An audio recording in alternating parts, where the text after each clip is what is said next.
Hello and welcome to another Spring Cup team review. Today we're looking at the team that I do believe a Mind Joke, a fellow streamer and content creator created. I'm gonna link his Twitch down in the description, and my chat during today's live stream recommended me to play this team. We have Tropius in the lead with Air Slash, Leaf Blade and Aerial Ace. Then we have the Metal Claw. No, it's not Metal Claw. I was playing the wrong move first. It's Steel Wing. Steel Wing, Empoleon with Hydro Cannon and Drill Peck. And then as the kind of spicy pick, we have Golisopod with Shadow Claw, Aerial Ace, and it has Accessor. So this team, once again, kind of a classic ABB team, but the Golisopod does a very good job. It is able to hit pretty much everything for at least neutral damage, with only exceptions being Empoleon and Mawile. But the matchup versus the Empoleon isn't too bad because you are pacing faster to the Accessors and you're doing neutral damage while they do resisted damage with the fast move. So if shields are up, this is totally fine. And this team worked very well for me today. I think I went like 15-5. I climbed like 140, even more rating, I believe. Reached Veteran and also ended up being on the leaderboard. Rank 363 right now. So I can really recommend this. It definitely did very well for me. So right here we see our opponent, who I think they safe swapped the Tentacool, right? They had Lantern in the lead. And we are still left with a shield, going for the super effective Leaf Blade. Tropius being able to two-shot. The fast move is resisted, and the Thunderbolt is actually doing quite some damage. And here we go, there is the Mawile that I just spoke about.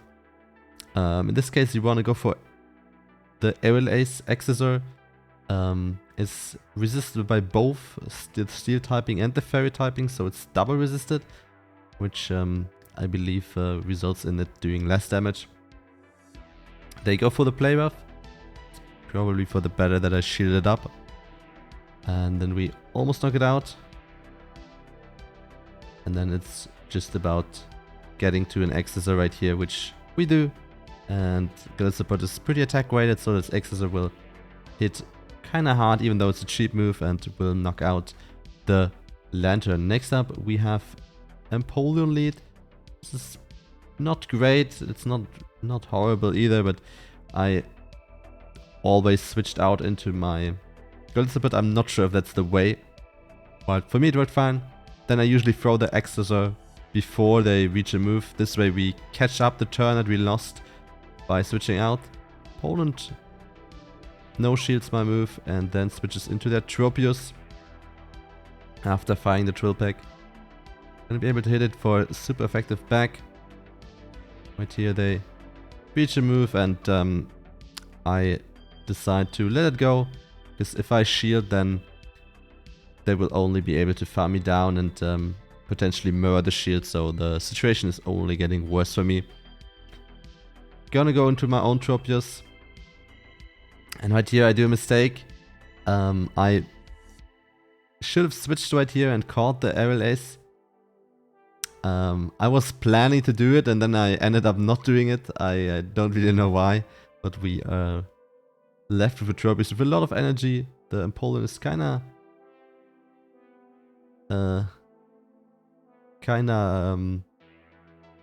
already damaged from the Accessor, and in comes Trevenant. And I think my opponent right here could definitely win the game if they played correctly. But that would require them to overfarm right here in this matchup, and they didn't do that. They immediately threw the Shadow Ball and fully charged it, which allows me to reach the move right here. This Aerial Ace is gonna knock out the Trevenant, and the Empoleon is not healthy enough to survive a resisted Air Slash, so another win in the pocket for us. Tropius lead right here. This is a little bit scary because there could be a Lantern in the back, and Lantern is definitely an issue for our team. We figured out that we win CMP. I don't have the greatest Tropius. I guess it's one of the Pokemon that a lot of people haven't had so much or as much access to as other Pokemon, so you're more likely to have like a less optimal IV spread. Opponent decides to no shield. That's why I also farmed up a lot of energy, and right here it is, the Lantern. Luckily they bring it in right here. I'm kind of expecting something very weak to Lantern in the back, very weak to my Tropius in the back, right? Because otherwise they would probably not bring this in. So maybe it's a grass. And opponent is forced to throw right here, otherwise I would have reached another Leaf Blade, which would have knocked them out. And right here, I know they're gonna reach a Thunderbolt, and I'm making a decision, and I'm saying goodbye to my Empoleon. It is not gonna be able to survive the Thunderbolt, neither would the Golisopod. And then I would be able to outpace it right here, and in comes the Poliwrath. Opponent tried to catch a move. I knew that it was a possibility, so I didn't throw my move right there when I had enough energy. Wanted to farm up more. Opponent goes for an Icy Wind, and right here I just build up to back-to-back moves. I even do one fast move over it by accident, and then I'm just hoping that we knock it out right here. The Lantern has a move, so if it doesn't knock out, then we lose. But Golisopod, as I mentioned earlier, is kind of attack weighted, so you're gonna do a lot of damage. In comes Ferrothorn. Opponent instant switches to the Tentacool. Tentacool, we always go into the Empoleon. You want to throw your Drill Peck before they throw the Potential Scald, which can debuff you. So it's important to be quick on the switch and then also immediately fire the move. Here comes a Scald. I think we ended up getting the debuff.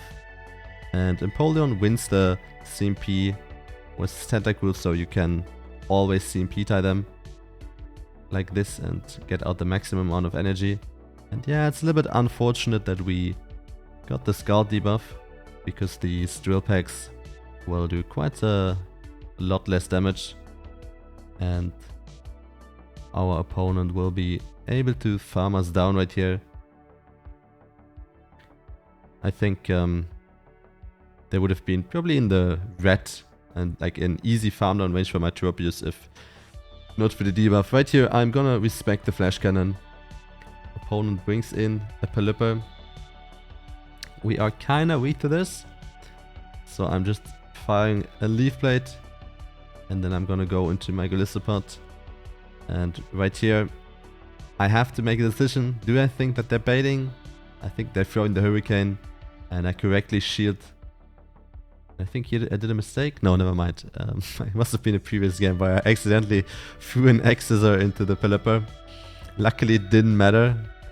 Didn't change the outcome. I won anyway, but Accessor is not the right move. Maybe some of you have already noticed that the super effective and whatnot text is not always showing up correct. And yeah, right here, opponent is not going to reach a Hurricane, and they concede. Last battle, we're up against a Jellicent. This is a pretty good lead. Opponent stays in. This is telegraphing me that they are weak to the Tropius in the back, so I am more likely or more inclined to save my Tropius and even use a shield right here. I don't think they are baiting here. It makes no sense for them to bait. So yeah, and here it comes. Obama Snow, Shadow Obama Snow. I believe against Shadow Obama Snow you can shield and then fully farm down. Also, if they bait, they usually should not reach the move. So baiting doesn't really make sense if you're quick enough with the switch. But here I throw a Drill Pack, and opponent has Another grass type, another thing weak to my Tropius in the back as expected. And right here they CMP time me. They want to knock me out. Good counting, keeping track of the energy. And right here I'm throwing the Leaf Blade. Yes, it's resisted, but they're kind of running out of HP. My fast move is doing super effective damage. The same goes for the fast move from the Golisopod. So I know if I just am able to land a move, no matter if it's a Leaf Blade or not, I will be able to win the game, because they will have to throw 3 charge moves at me in order to win, which they are not going to be able to reach in time. And that's it. A 5-0 allowed me to reach right away and leaderboard for the first time this season. And yeah. Shout out to Mind Joke. Thank you very much for inspiring people to tell me to play this team. It was a pleasure. It worked really well. And thank you very much for tuning in. If you enjoyed it, feel free to leave a like, subscribe, comment, and see you next time. Goodbye.